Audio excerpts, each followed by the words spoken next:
my kids, like they would be playing in the world around me, but it's like we weren't in the same room ever. I want my life back. I don't want to be around like-minded people. I want to be around people that are above me, way beyond me, and that can help drive me to where I want to go. What's going on, STR Nation? Welcome back to another episode of the Short-Term Rental Secrets podcast. I'm your host, Mike Sjogren, here as always with my main man and brother from another mother, Mr. Emmanuel Pani. What's going on? My brother, so good to see you. For those of you that watch the show, I have a humongous scratch on top of my eye from jiu-jitsu yesterday. Mike is all bruised from playing pickleball and going after the balls and it's bleeding from everywhere, which is just, I have realized that I don't know how to be chill in anything that I do. I either go full out, and that's why I always have so much fun in life, but it's just kind of part of it. So this morning I woke up with like my eye half shut, had to put ice on it, and I don't know what it is, but I just love being a student. And when I see myself getting better in things, I'm just addicted to it. You know, it's funny.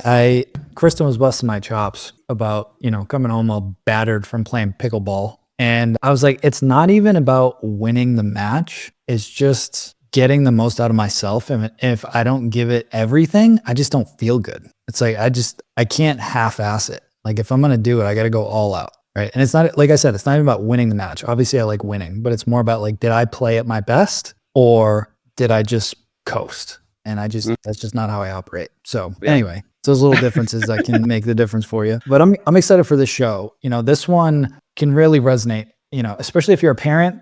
I've known Marisa now for around 9 or 10 months. Kudos to her because she got really vulnerable with us on the episode, talking about her journey of, when I met her, she had 40 something properties. From the outside looking in, everything looked great. But, she shared that there were times that she'd be crying alone in her closet, just completely overwhelmed, freaking out. She was running 44 or 45 properties with no team, like just her, right? She had cleaners and stuff like that, but she didn't have any back office support, like no guest support, nothing. And she was just burnt out. And she explains how she was able to turn that around using the community, the systems, and the people within a 6-week window to go from complete overwhelm to having her stuff dialed in and going from 80 hours a week down to 10 hours a week. And it's a really cool episode because she made it very tangible and walked through like step by step what she did to achieve that. Because in the moment, if that's you and you're feeling that overwhelm, you're feeling that stress and that constriction all around you and you're feeling stuck, it doesn't take as long as you think it does to snap yourself out of it and really get things dialed back in. So this one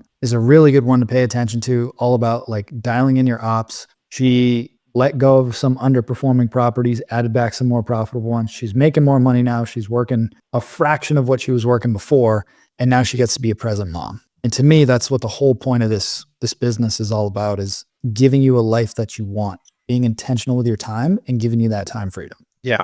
And without even being a parent, just the rawness of the episode and her emotions and how much it has all kind of changed now, it hit me, right? It was one of those moments that like you could see it. And I'm just so grateful that she was able to share that with us. And I so hope that if you are somebody that is listening to this, that it's in the same situation, that you take her example to understand like you're 6 weeks away and some brain dumping away from creating a whole different kind of business that really supports you, where 12 weeks from now, you're going to be in a completely different spot, really enjoying what you're doing and able to focus on just creating the business that supports the life versus, in our case, hiding in the closet in just overwhelm. And if you've been looking for that community, E and I run a free Facebook group where we do live trainings in there every single week. We're over 9,000 members strong and it's completely free. Just go to facebook.com/STR secrets and you'll find the group. It's got my picture on it, E's picture on it, our COO, Mike Riley's picture on it. And it's just value add and it's connecting people, giving them resources. We've got a 6-week training in there for how to launch, automate, and scale. And it's totally free. So come hang out with us, ask us your questions, learn, connect with other hosts, and take advantage of it. So that being said, let's dive into this week's episode with Marisa Grover. All right, Marisa, welcome to the show. Well, thank you so much for having me and inviting me. I'm so excited to be here and get to know you both and kind of share my story. It's going to be fun. It's going to be fun. So we've known each other for, 9 or 10 months or so. When we met, you were doing pretty good. You had like 40 something properties. You were rocking and rolling, but you were kind of running around with your head cut off a little bit, kind of that like hectic host. So kind of like walk us through what the last call it 10 months has been like, because you've made a ton of changes, and I feel a lot of that weight off of your shoulders now. And then once we go through that, I want to dive back into how you got into all this. But I wanted to lead with that because I know a lot of people are in that boat that, you know, they're hard charging like you, like they're getting out there, they're putting themselves out there, they're building their businesses. And then they get to a point where it's just like, man, this can be overwhelming. And is this worth it? And what am I going to do, like, to continue growing, or what direction am I going to take this thing? Yeah, thank you so much for asking. I just want to very first start by saying, I think a mentality in the world is that the harder you work, the better, the more success you will be. And in my situation, in my story, I found that the harder you work does not necessarily equal better. In fact, maybe it equals worse, like it did for me. And so I want to start by saying that. But yeah, about a year ago, I was in a situation where I had 30 properties, and I have built a co-hosting company 3 different times in my city.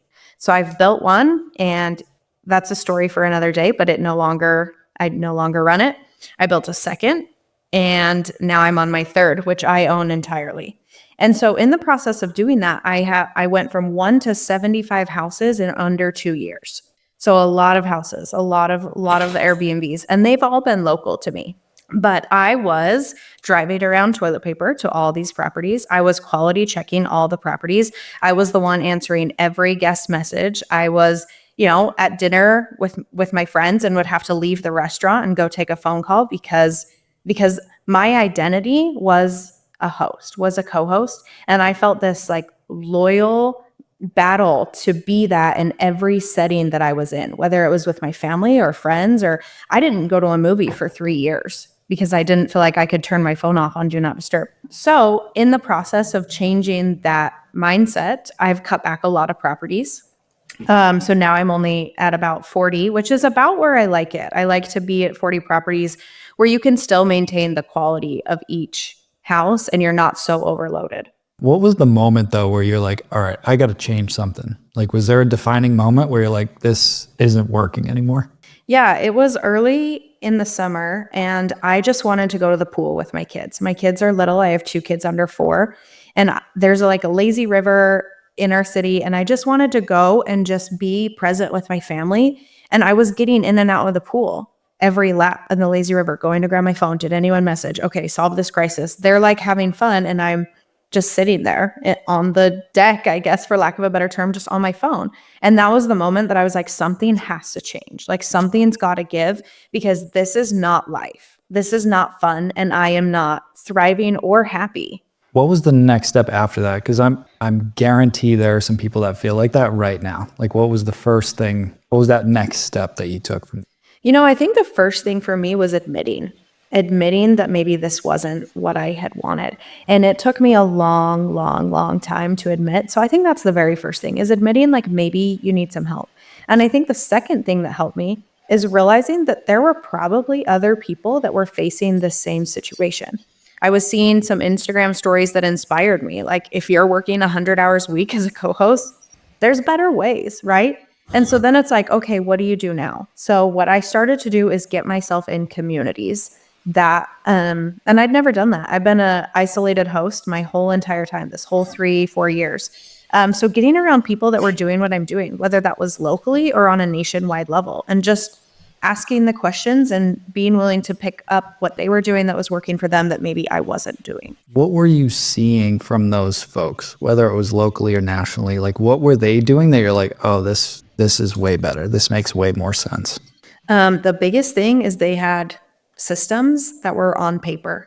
Everything that I know, everything that I was implementing was in my brain. And so I couldn't go out and teach somebody, or I couldn't go out and do something without physically being the person to do it. So that was the very next thing. Once I got in a community, I started documenting everything. Alteration requests, refunds. If a pipe bursts, who do you call? If this happens, what do you do? Every single thing that could happen in my business was documented.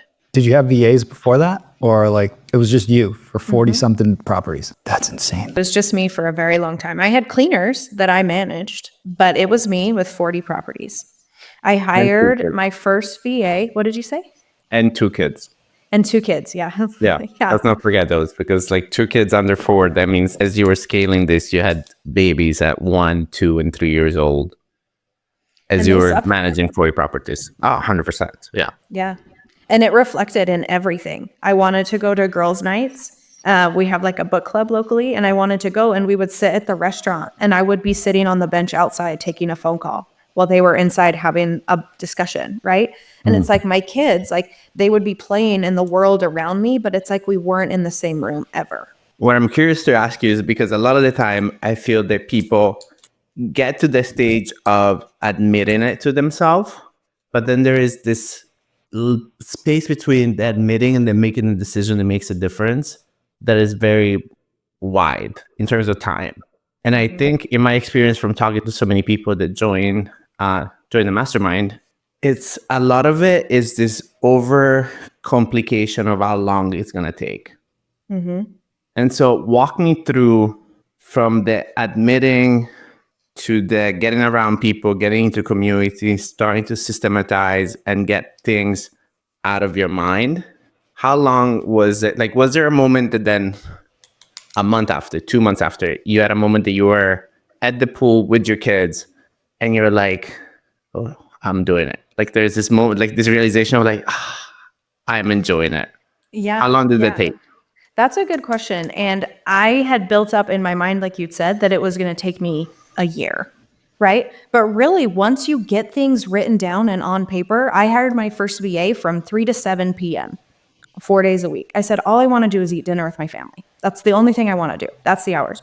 You know, now those hours are a lot longer and we have people covering the other hours in the day. But it took me 6 weeks, maybe, or less. The hardest part, the very hardest thing that took the most time was writing down everything. Once everything was written down, I mean, the load got a lot lighter really quick. And I'm going to read you this. I'm going to read you this text message that I sent to somebody. This was in June. I want my life back. I want to cry. I want not to cry at noon most days because I'm so overwhelmed.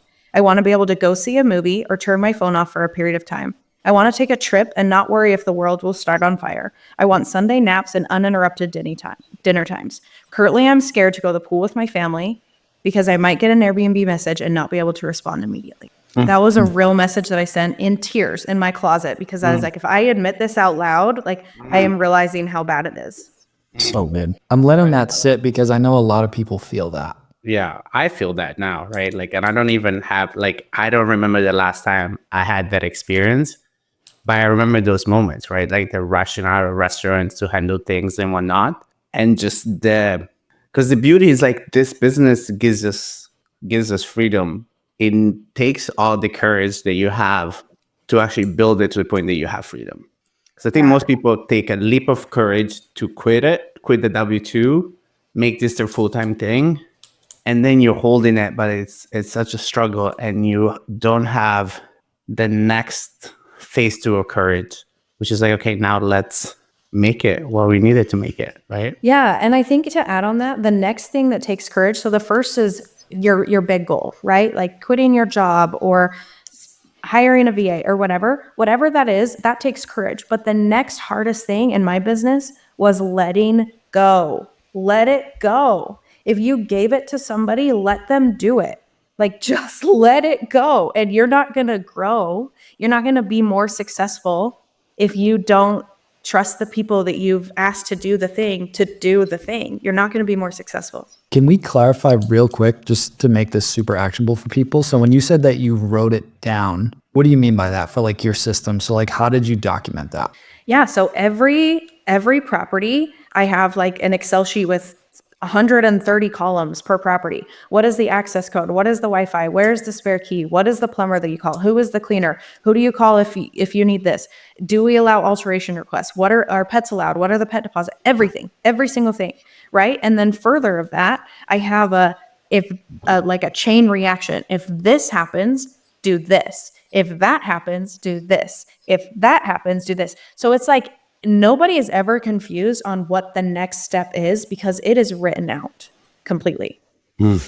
And was this document absolutely perfect the moment you made it, or has it been this living document? It's like, did it start with 130 tabs, or did it start with like 20 tabs and then it's grown over time? Yeah, I made the first one I ever used, and it started with 2 or 3 columns. Like, this is the house name, here's the Airbnb link, everything's on the link, go find it. And what I realized is not everything's on that Airbnb link. We need to add a lot of details on our back end. We need to memorize this property as if you've walked through it and you know it so well. You know where the thermostat is, you know where the water shutoff is, and you could live in Australia and still know what to do at this property.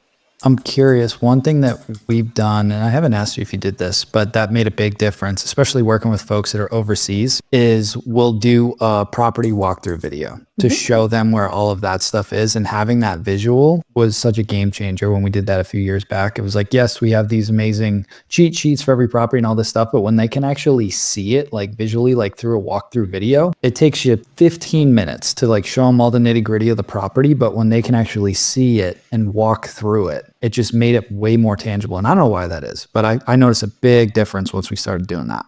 Yeah, we've done that as well. So I'll take a long 15, 20-minute video, and then I actually send it to my helpers, to my VAs, and they edit it down to 3 minutes. So they'll speed it up and they'll write little notes like, I want the trash bag tied like this, or this is where the silverware is, or this is where the thermostat is. So I make them immerse themselves in that video. Don't just watch it, be in it, edit it, make it something that if somebody asks a question, you know where to look because you put it there.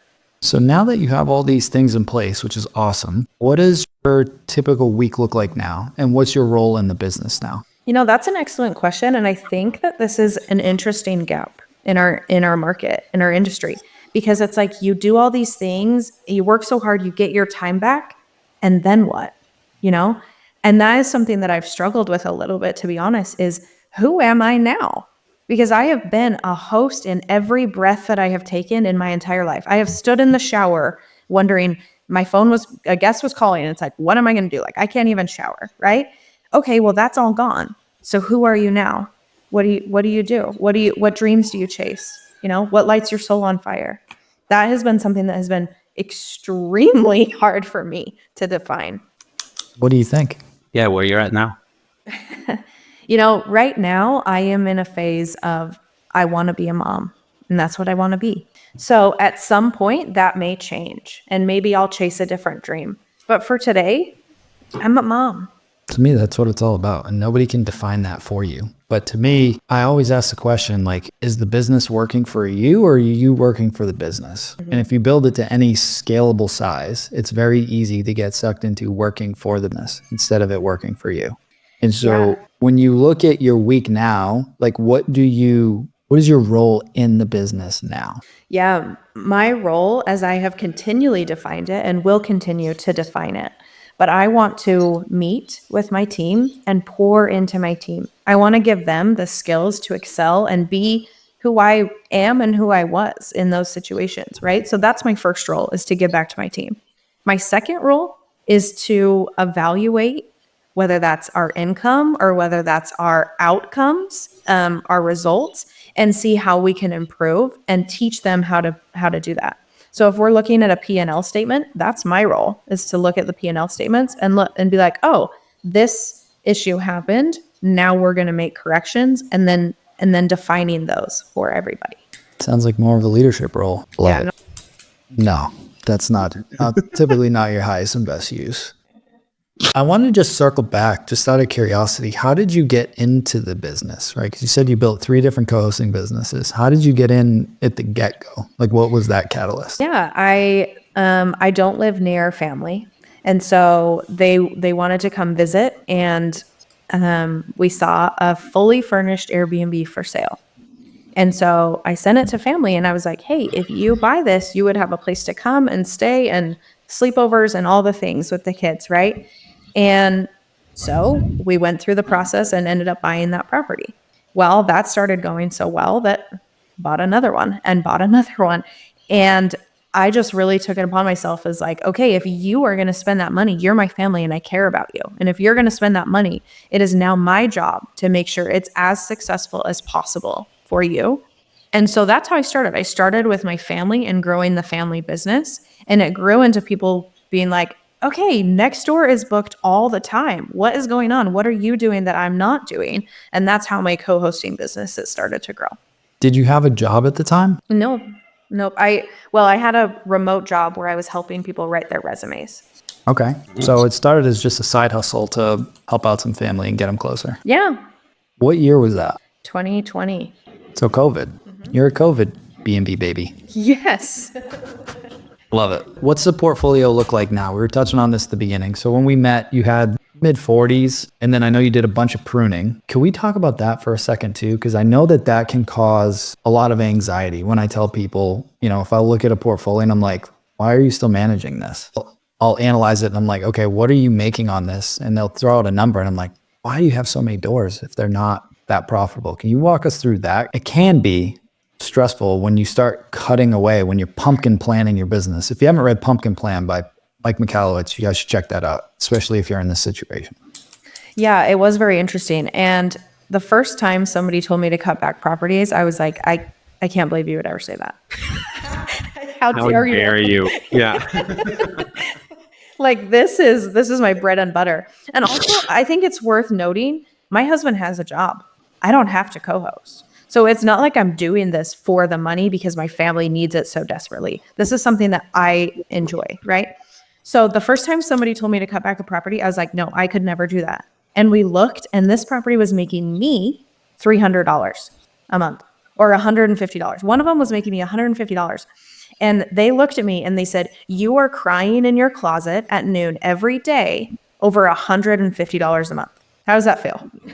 It didn't feel good, if you were wondering.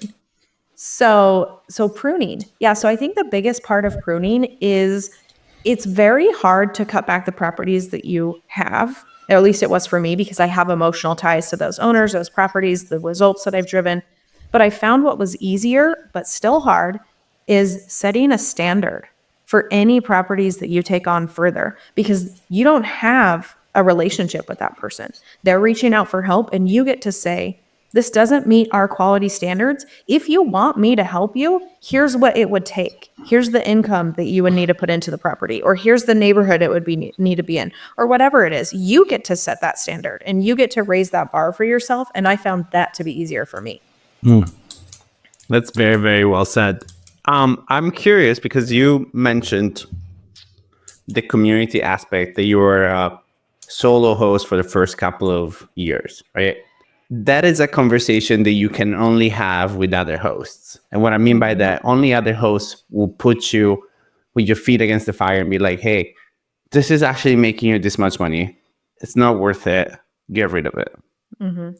So who supports you now? So like, what does that look like? How did you find that community? And like, what have been maybe some recent like good benefits that you've had of like having like a sounding board or like a board of advisor of other like-minded hosts are like, hey, look, I know this is your goal. This is not going to get you there. Mm-hmm. Yeah, I think that is a really good question. And something that I like that you said is other like-minded hosts. But what I find is that I don't want to be around like-minded people. I want to be around people that are above me, way beyond me, and that can help drive me to where I want to go. Because if I'm around people that are like me, then they're going to care for everybody so much that they are doing things that they are selling their soul for, right? So that is a huge value, is being around people that are like, think bigger, dream bigger, take the next, not just the next step, but like climb the staircase. And then, that's where you need to be thinking from. So I think that's the biggest value. And I think another value is I had somebody, like I said, somebody that looked at me and said, this property is only making you $150 a month, right? That realization from somebody that's way ahead of me made it easy when those people approached me and said, you're not doing this, I'm mad about this, right? Okay, well, let's part ways. Because before that conversation, I would have said, oh my gosh, I'll go over right now. I'll fold the blanket just the way that you want. I'll do it. It's the cleaner's bad. I'm so sorry. Like, let me bow to you and kiss your feet, right? But what I learned is when it got hard, that was the universe telling me, maybe this isn't the right fit for you. And I was not scared to let go of properties. And I think that's the biggest thing that I would tell people is getting fired or firing somebody is okay. In fact, it's probably better for you. So Where do you? how do you look at properties now? Yeah, that was my question. Right. So you cut a bunch and then you added some back. So what was your thought process and what's your criteria when Yeah, that's you're a great taking question. on new properties, right? So that you're not running into the same mistake over and over again. Yeah, that's a good question. The first thing that I want to know is, are they going to be able to reach an income goal that I have set for the properties to make it worth my time for managing? The second is this property, even if it does reach my income goal, is the maintenance, the required behind it, going to make it so it's not worth my goal, despite the money that it makes, because time is the most valuable asset. So if it takes all of my time, then it's not worth any amount of money. And the third, is revenue the only driver in this owner's mind? Because if so, I don't want to work with them. If your only goal is revenue, I don't want to work with you. Walk me through that. What would their other goals be?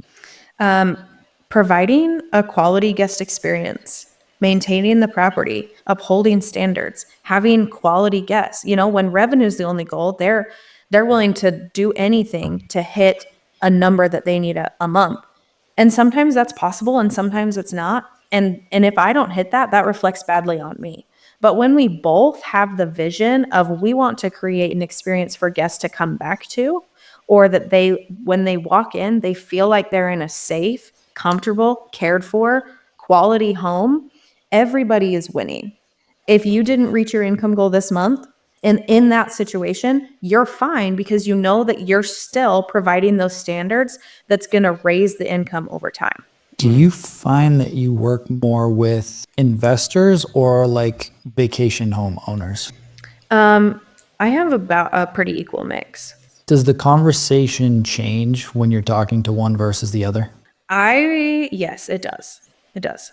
So could you walk us through that? Because my experience, there is a distinction and it ties into what you just talked about. Because when I think of investors, there's a couple different types. And some of them I like to work with and some of them I will not work with, to your point. 100%. Whereas if you're talking to somebody that's a vacation home, it tends to be a very different conversation. Yeah. And I will admit the challenge with a vacation homeowner is typically, in my experience, their standards are almost too high. That no matter what I do, I will never reach those standards. Like if the blanket was folded horizontally and not laterally, like they're calling me complaining, right?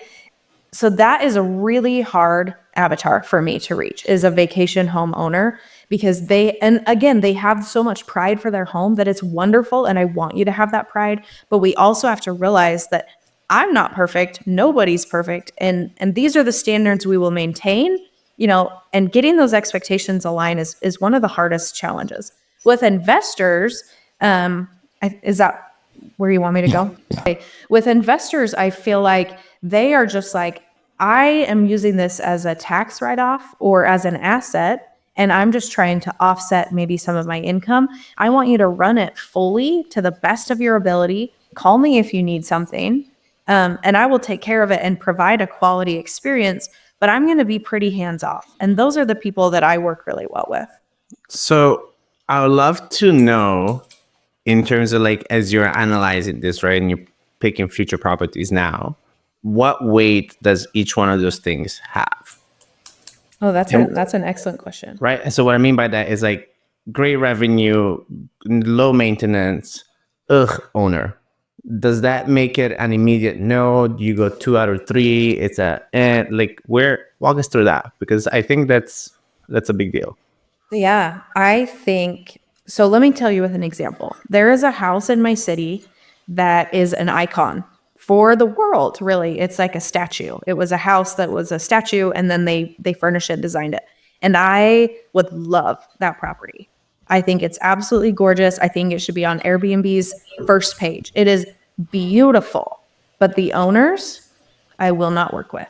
I will not. So I will not take on a property. No matter the income goal, no matter the design, no matter what it looks like, where it is, anything. If I don't feel like I can have a strong working collaborative relationship with the homeowner. Yeah.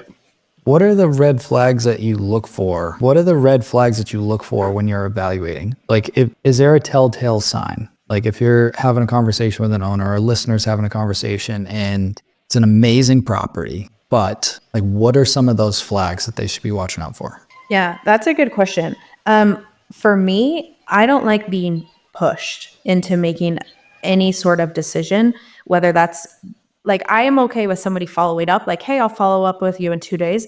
But for someone to push me, like, I want you to do it this way. I want you to do it this number. I want you to, because I'm giving you 10 properties, because I'm giving you all like my amazing assets. I want you to do it here.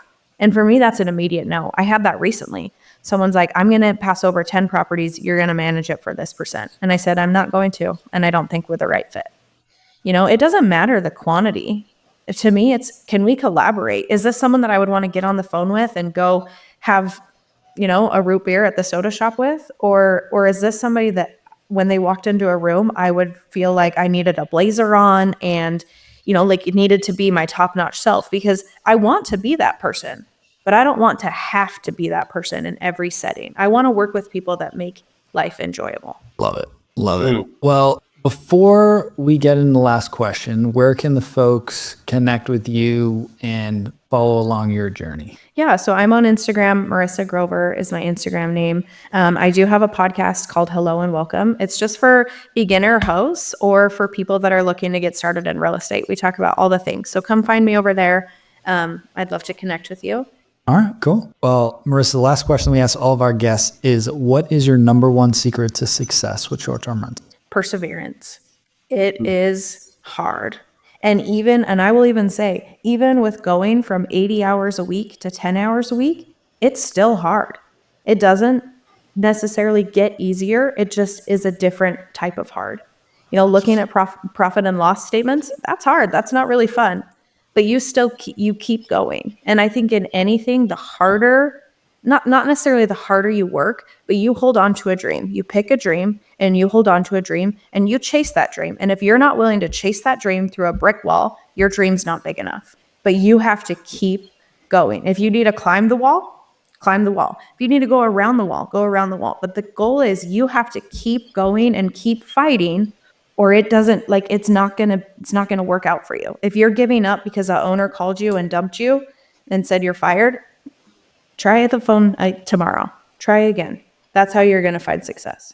So happy for you. Because again, I don't have kids, right? But like you sharing that story of you having to like run out of the lazy river every lap to check your phone. I don't want that for people.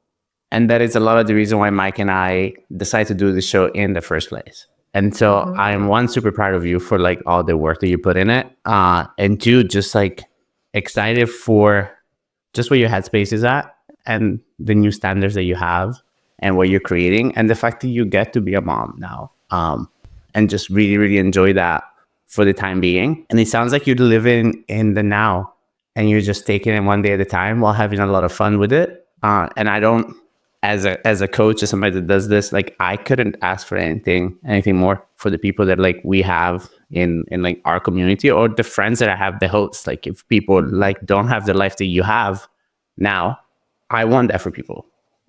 Because the crying in the closet is not fun. My closets are not big enough to cry in, so I've never cried in a closet. But it's not fun. So it's not fun, and I think a lot of hosts are going through that. And hosting doesn't have to be hard. It doesn't have to be. It can be fun. It can be, anybody can do it. It's approachable and it's tangible for anybody that wants to get into this industry.